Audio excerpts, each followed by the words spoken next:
Hey everyone, welcome back. In this video, I'll show you how to dispute a transaction on Chime step by step.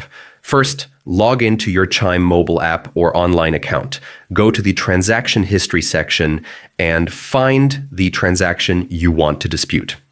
Click on it to see all the details. Check the date, amount, and merchant to make sure it's the right one. Next, scroll down and tap the Help option, then select Report a Problem. You'll be asked to provide a reason for the dispute, such as an unauthorized charge or incorrect transaction and any additional details.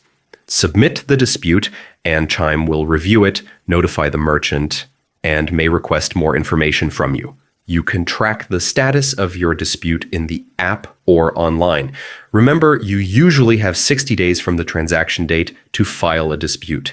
Keep records of receipts, invoices, and any communication with the merchant. For added security, enable two-factor authentication and set up alerts for suspicious transactions. Following these steps will help you protect your Chime account and resolve disputes efficiently.